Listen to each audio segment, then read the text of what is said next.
बिस्मिल्लाहिर्रहमानिर्रहीम। आज हमने गरीबों के ये जो सर्वेंट क्वार्टर्स हैं इनके लिए ये एक चिल्ड्रन फार्म गार्डन बनाया है।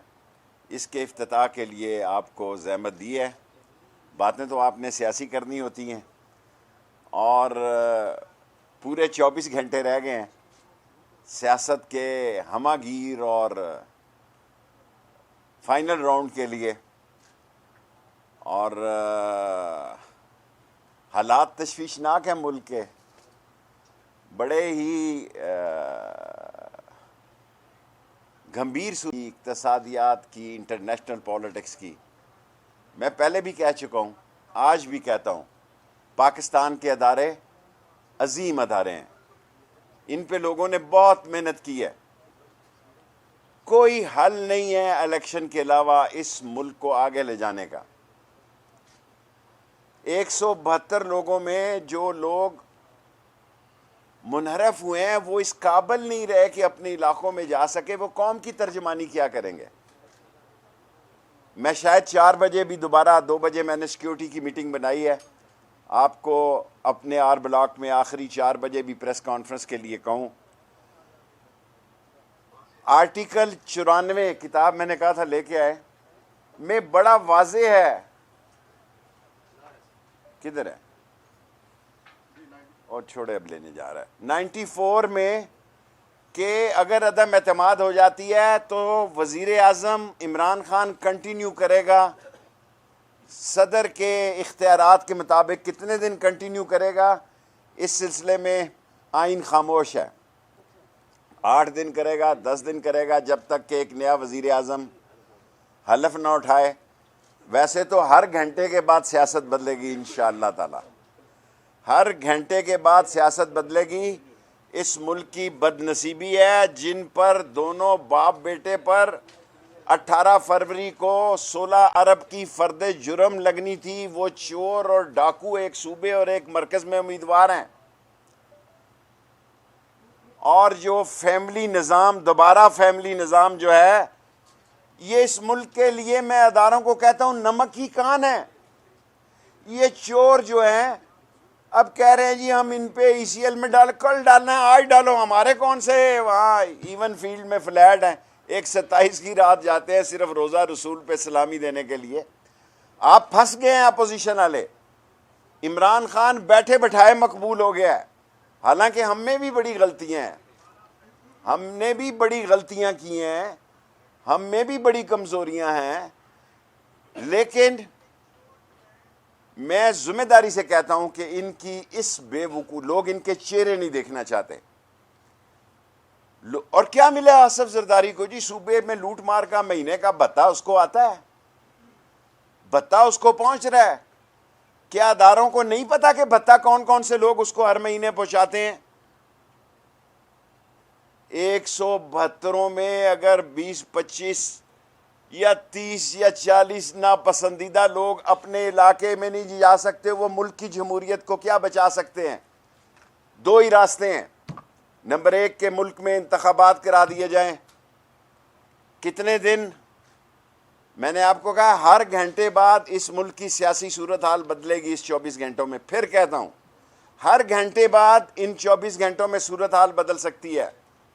और वरना फिर आखिरी हल ये है कि PTI के सारे लोग 155-60 असम्बली की नशिस्तों से मुस्ताफ़ी हो जाएं, अगर वो सच्चे सियासतदान हैं। मैं इमरान खान के साथ हूं और मेरी ये उससे कमिटमेंट थी और है। शायद मैं रिटायर होना चाहता था, मेरे सारे काम हो गए सिवाय एक नाला ले रह गया, लेकिन ऐसे वक्त में मुझे और ज़ोरदार तरीके से एक्टिव होना है। इन चोरों को बेनकाब करना है। अदालतें जिनका कुछ नहीं बिगाड़ सकी, अदालतें फर्द जुर्म नहीं लगा सकी 18 फरवरी को।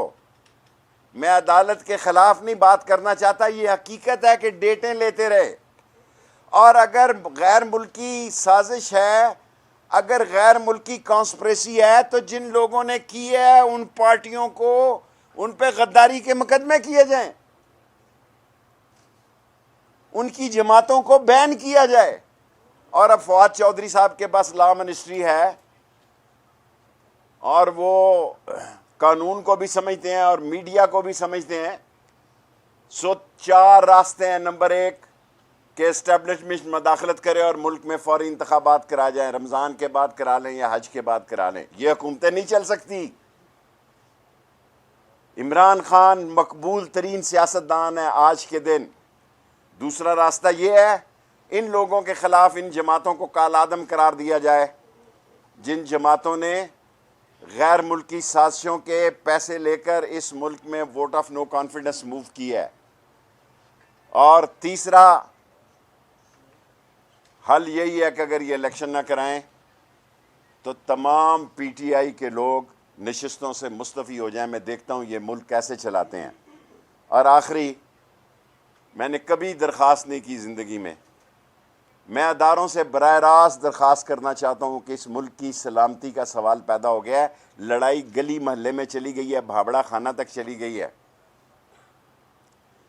लड़ाई तेली महल्ले और लाटू महल्ले तक चली गई है। ये मुल्क अफोर्ड नहीं कर सकता और ये आपस में भी इकट्ठे नहीं रह सकते। क्या ये कोई दुनिया की सियासत और इंसाफ है कि मकसूद चपड़ासी और सरवर भल्ले वाले और दही वाले पताशे वाले इस मुल्क को चलाएंगे? और 16-16 अरब रुपए के केस हैं। एक आदमी ने 2 के 3 बटेरे पकड़े, उसने कहा एक मेरा, दूसरा उसने कहा ये मेरे बेटे का। उसने कहा ऐसी की तैसी जो मुझसे और मेरे बेटे से ये बटेरे ले। तो ये बटेरे पकड़ रहे हैं, ये 22 करोड़ों को बटेरे समझने वाले लोग। मैं इनके खिलाफ सियासी ऐलान जंग कर रहा हूँ। मैं पीटीआई का साथी नहीं हूँ। मैंने कभी अपनी पार्टी अवामी मुस्लिम लीग को मेंबरशिप भी नहीं की, अकेली सीट पर सियासत की। लेकिन ये चोर बाजारी, ये लूट मार जिन्होंने इस मुल्क को लूटा नोशा, ये सियासी मुर्दे, इनको दफन करना मेरा सियासी जिम्मेदारी है। वरना मैं उम्र के हिस्से में अस्सलाम अलैकुम कहना चाहता था, क्योंकि मेरे पास अब काम नहीं था और यही काम है। और शायद मैं रमज़ान के बाद या ईद के बाद किसी एक टीवी पे बतौर एंकर भी आ रहा हूँ। मैं आप सबका मशकूर हूँ कि आपने मुझे